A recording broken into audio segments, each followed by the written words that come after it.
Okay, welcome everybody to the fourth QLI webinar in our webinar series. This one is looking at citations and the background research.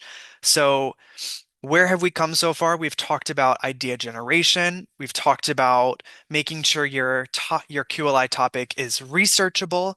We've talked about conducting background research. So in the last webinar, I gave a bunch of examples of sources or places to find sources like Google Scholar. Um, JSTOR is another one. Just Google searches are pretty good as well. And today we're going to talk about the citation side of background research. So what we're going to do is, oops, is I want to start with this just conceptual idea of background research. So connecting back to the last webinar, remember we talked about your background research being a funnel into this very precise research question, right?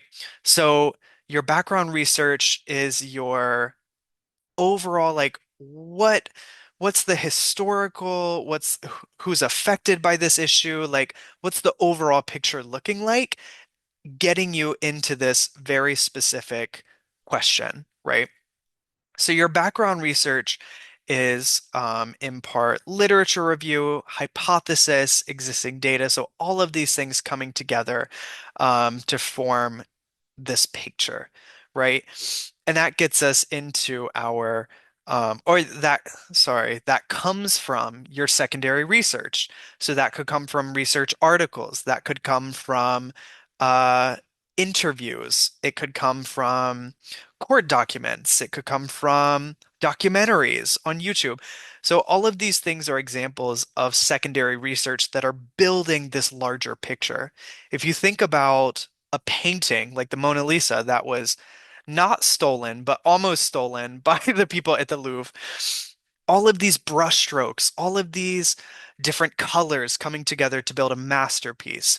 This is your background research section. You want to pull from different sources, different areas.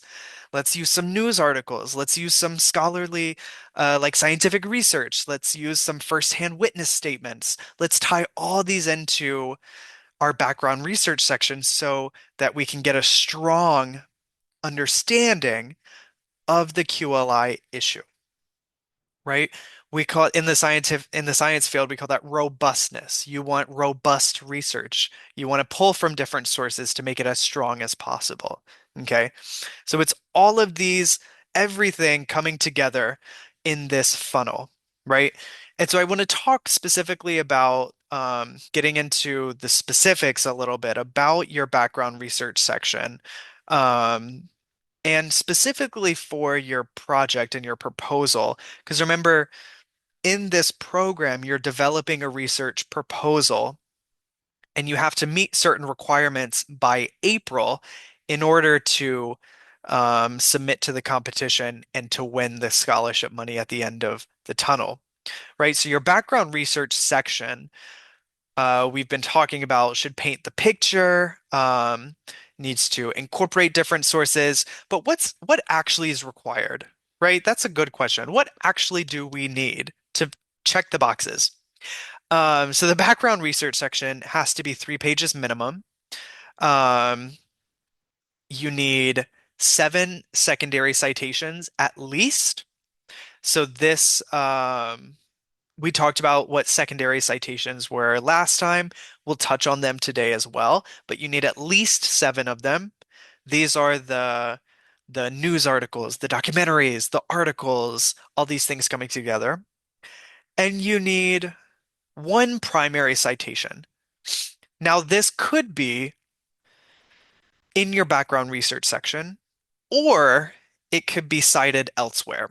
Okay. So this one has some flexibility, and I'll talk about what that means in a moment.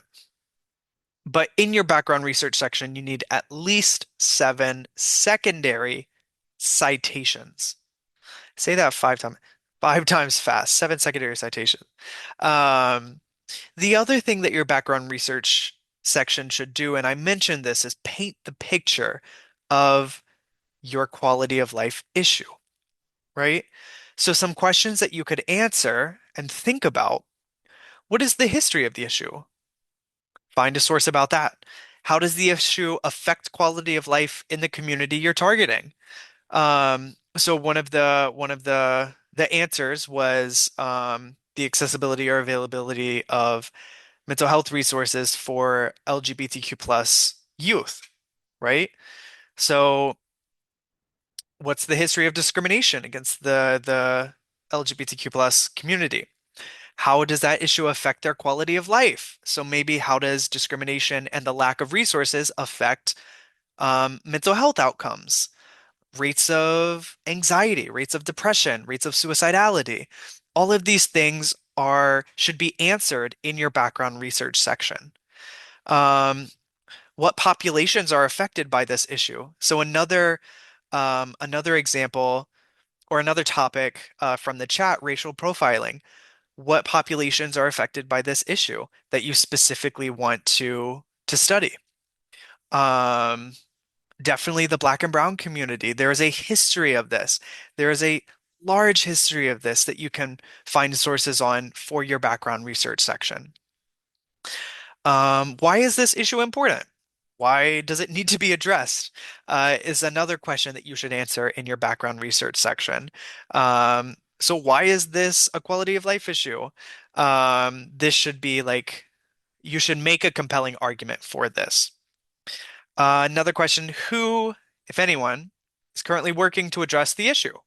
Are there government organizations that are um, working to address racial profiling? Who knows? Are there nonprofits that are working to address racial profiling or the disparate treatment of our Black and Brown communities? I know the Vera Institute is a nonprofit organization that is working in that, definitely in that field, as well as others. And then another question, what government agencies are responsible for setting policies, enacting laws, developing solutions? So all of these questions are things for you to think about, right? Your background research section doesn't necessarily have to answer every single one of these, but you should be thinking about these questions and painting a full picture of your quality of life issue, right? Because some of the answers, depending on your topic, may be no. Are government agencies setting policies? If your topic's AI, no, they're not, because Congress said they can't regulate AI for however many years, right? So all of these questions, their purpose is to help you think about presenting this story in different ways, right? Setting up your research, setting up your proposal to tell the world why this is an issue, why this is worth studying or making a note of. Um, and that's the goal of the background research section, is for you to tell every adult that's reading your proposal, you need to stop and you need to think about this issue. You need to stop what you're doing and think about school food quality. Because how does the food quality affect your ability to learn as a student, right? Make them make them drop whatever they're doing to read your proposal. And that's how you stand out from all the other students who are submitting. Um, and that's how you win the scholarships, is make a compelling case. And your citations, your sources are really useful for doing this, for helping you to make that argument. I want to transition real briefly to the research and analysis section. And this previews what we'll talk about at the next webinar, um, which I believe is next week on Tuesday. It is next week on Tuesday. And it's also in the Canva link. But right after your background research, after you've set the stage, you've told us this is an issue and this is why it's an issue. Your next step is to develop a plan to conduct research on it, right? So, yes, here's the history, here's the background, here's how I'm going to study it. Here's how I'm going to contribute to the literature, is what this section is all about. So you move from the historical context into the present day. I'm going to study this by doing X, Y, and Z. And I want to just mention this. So this is the third section. So we have background research, which is section 2. Section 3 is research and analysis. This one also has to be 3 pages minimum. And here, so you'll remember, we need 7 secondary citations for the background research, and we need 1 primary source or primary citation. That could be in the background research section, or it could be here in the research and analysis section. So if your project, if your idea is to do a survey, is to do a pre-test, post-test, is to do an interview, is to look at open data sources, these are all examples of primary research, which we'll talk about in a future webinar in more detail. So your primary source could be that survey that you send out to your the other students at your school. It could be an interview that you conduct with an expert. It could be your maybe you collect samples from water sources across New York City. That's your primary research. Okay, so that's your primary source. The other requirements for this section, you just have to write about the purpose of your field research. So, based on the historical context, why are you doing this research? Um, for example, school food quality. I'm going to take that example. You've done the background research. You've said, yes, the food that we consume affects our ability to learn, for example. Um, Now, I'm going to do research to test students' ability to recall his history facts after they've eaten and before they've eaten to see if there's a difference, right? Or maybe after they've eaten this type of food versus this type of food to see if there's any difference. So you have to be clear about why you're doing this research, and it has to be connected, okay? It has to be connected to your background. The second thing you have to answer is your field research method or process. So you have to be very clear that about what you're doing, because a big thing in science is everything has to be replicable, which means somebody else has to be able to do exactly what you've done using your methodology. So if you did a survey, you have to say, I conducted survey research. I asked 10 questions, see Appendix A for the list of questions.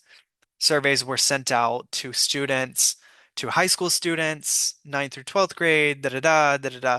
Surveys were collected and results analyzed. So you could do bullet points, you could do a narrative format, however you feel most comfortable writing this section. Thirdly, you need to answer who or what you studied. So if you did surveys, who are you surveying? Or what are you surveying? And then for the results of your field research. So you've done why you're doing this, how you're doing this, who you're doing this on, why, how, who. And now, what did you learn? What data did you get from this research? And then that coincides with the fifth requirement, which is your conclusion. So your uh, what you learn from this data. What does the data show you, right? So your research and analysis section, again, section 3, has to be at least 3 pages and has to meet these 5 requirements.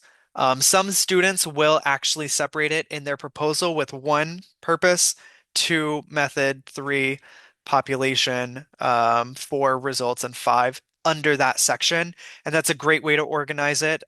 You will not get points taken off if it's not one long block of text, but again, your teachers may have different requirements. But we're not going to take points off if you organize it differently from another student at a different school, right? You just have to answer these 5 questions essentially. Okay, Before I go into citations in the chat, are there any questions? Do I need to re-explain anything um, that we just went over? If so, feel free to put it in the chat. If not, I'll move on into talking specifically about citations.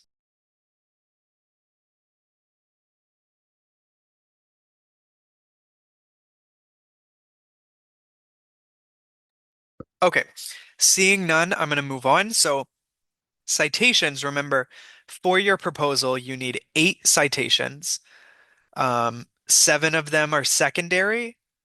One of them has to be a primary source. Okay. And your citations, some of you may have already, may are may some of you may be familiar with a works cited page. Maybe you've done research before. You've done maybe something similar, a research project in English classes and science classes or whatnot. But just to go over it again, you will be required to have a works cited uh, page or bibliography or a references sheet. Um, they all mean the same thing. It should be formatted like this. It should be formatted alphabetically. And second line indented. So these are all of their secondary sources. And these, I believe, are APA format. Um, when we talk about formats, APA, MLA, Chicago, um, I don't have a particular preference for scientific writing. You should either use MLA or APA. My personal opinion, in my research, I use APA, but as long as you're consistent, it should be MLA or APA format. Um, but don't stress out too much about either or. Just make sure it's consistent all the way through your proposal. And there are many resources to help you cite websites, cite articles. Citation Machine, ironically, is really helpful. I have used them a number of times through university and even in my post-grad research. Um, it's a great way to just quickly go from an article on a website to a citation. Just make sure that you are making sure you have author information, date of publication, and so on and so forth. But really, I'm going to, oops. Can you see this citation website? Someone let me know in the chat. I want to make sure you can see this and you're not. Okay. Okay, thank you. So really, if you're not familiar with this, what you will do is you can like, if it's a book, if it's a journal, if it's a newspaper, the Bible, a blog, cartoon chapter, there are so many different things you can cite, a painting even.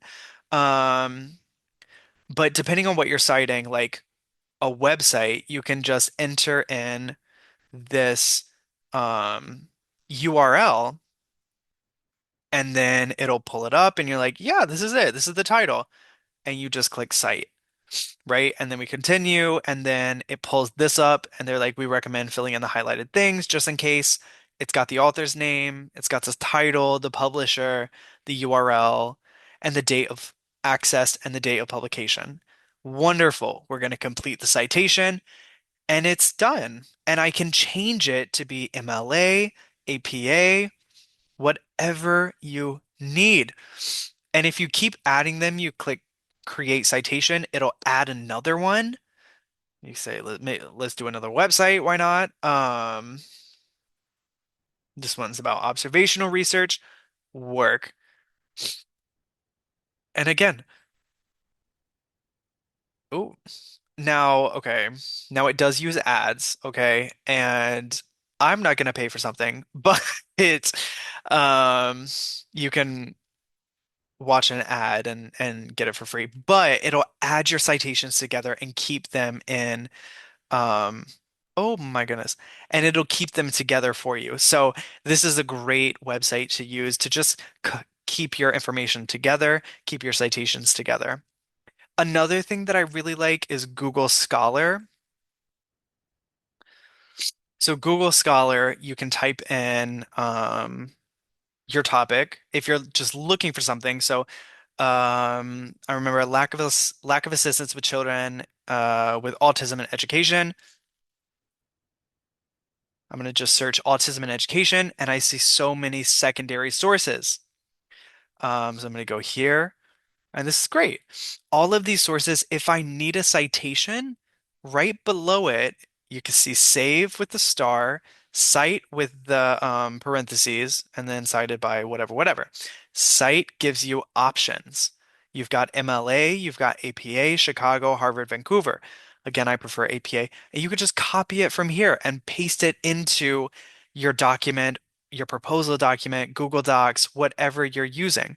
So this is a great way to pull the citations and just keep them in track or keep track of them. Okay. Um, continuing. I want to talk about in-text citations real briefly. Because these are very important oh, my battery is about to die on my computer. In-text citations are really important with research, um, especially with proposals. And they're important because a lot of students' proposals get disqualified because they don't have proper in-text citations, right? So you need 8 citations, 7 of which have to be secondary sources cited in your background research section. It's not enough that you just have them in the works cited. They have to be present in your writing. Okay. And this is also where I catch a lot of students using ChatGPT because ChatGPT will create random citations. It's called hallucinating. It will hallucinate citations, make up stuff, and will just throw it in there with no reference whatsoever. It's not a real reference, it just makes it up. So make sure that you're being very diligent to check that your in-text citations match your works cited page. And we'll look at an example of what this means. But for example, for MLA, an MLA in-text citation will look something like this. Romantic poetry is characterized with spontaneous overflow of powerful feelings. That's a direct quote. That comes from Wordsworth, page 263. So MLA includes the author's name and page number. Okay. Author's name and page number. Now we're going to contrast with APA style. APA style includes the name and the publication date. The name and date of publication. So this one says, while some college students use their credit card wisely, others are unable to control their spending. Pinto 2004. This is the name of the author, comma, the date of publication. Okay. There's another one down at the bottom, and college students in particular are in a stage of their life that is distinct from other periods of development. The name of the author, Xiao, and the date of publication, 2007. Okay, so APA is name and date, contrasted with MLA, which is name and number. Name and number, page number. I'm gonna skip over these activities. Da, da, da. And I'm going to go into the example here. So this is a proposal from last year. Oopsie, trying to make it bigger. This is Reading for Recovery, making bibliotherapy available for psychiatric patients. And this team specifically looked at the positive effects of reading. Okay. So let's go to their background research section. Here it is, background research. Um, so actually, let me just start a table of contents. Every proposal will need a title page, which has the title, and then this quality of life innovations proposal, and the date of submission underneath it. Okay, that's title page. That's check mark. Next, every proposal will need a table of contents, and that basically tells the reader, all right, my summary is this page, background research, these pages, da da da da. And it looks something like this. Now, the next section after table of contents is a summary. This is usually one page, maybe half a page. And it just goes over everything that you've talked about. And then we get to the background research, okay? So this is their background research. Trying to zoom in. Okay, here we go. So they're talking about their quality of life issue. I'm going to highlight this phrase here. According to Mary R. Morrissey in her article, The Library in a Mental Health Hospital, or in a mental hospital, da da da, so on and so forth. And it's cited the page number 139. Now, who can tell me, is in the chat, is this APA or is this MLA citations? We have the name of the author and the number, the page number, the name and the number. MLA. Oh, so good, so good. Bonus points. Yes, MLA is name and number. Very good job, very good job. Oh, I can't get out of the chat. Excellent. Yes, MLA is name and number. Again, we have another citation here. Um, uh, he has enjoyed it and feels quite proud of the fact that he's read a book. Again, page 141. We have another one according right here. Oops. According to George A. Ruberg's article, Hospital Libraries Roundtable, da da da, the quote, and then the page number 423, right? So this is one way to do your in-text citations with MLA. I'm going to give you another example. So this is another award winner from last year. This is Preventing the Growth, Preventing the Spread, an Accessible Solution to Combat Wood Rot. And this team, again, we have the table of contents, the summary, and then the background research section. Okay. So their quality of life issue was wood rot. And they said wood rotting has large implications, especially on public housing and housing that was built years back. It causes a public health crisis, public safety crisis, so we need to study it. So their background research focused on wood rot and really what's the causes are and how it affects the community. So in this first sentence right here, here we go. Despite natural polymers combating deterioration, they often fail in providing protection against wood rot. This is Kirk and Cowling, ND. This stands for no date. We have our first in-text citation. The other one, even the next sentence, while factors like humidity and geographical location influence susceptibility, moisture is indispensable for the development of wood rot. So moisture is needed for wood to rot. And this is Brisky and Alfredson 2020. Okay. Now, who could tell me in the chat, is this MLA or is this APA? Yes, this is APA citations. Absolutely. Because we have the name and date of the article. Great. Name and date. Excellent. So this is another way that you could cite your secondary sources. Both of these are correct. Both of these proposals won an award. It's, I think, up to your personal preference. My preference is APA. Some teachers prefer MLA. Um, and there's no hate. There's no no tea, no shade. But I prefer APA. Okay, so this is what it looks like in an actual proposal.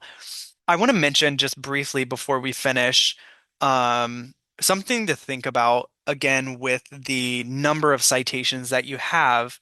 You need to have 7 secondary sources in your background research section. So in this one, we have one, two, three, four, five, six, seven. Or is this six? This is just one. Seven. Here it is.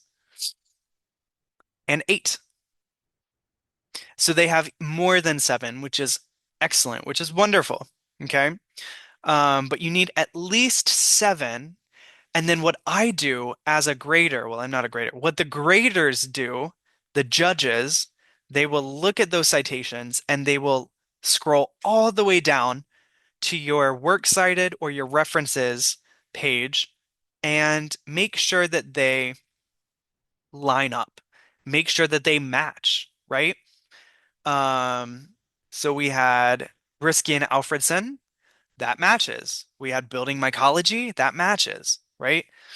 We had Dorati et al., that matches.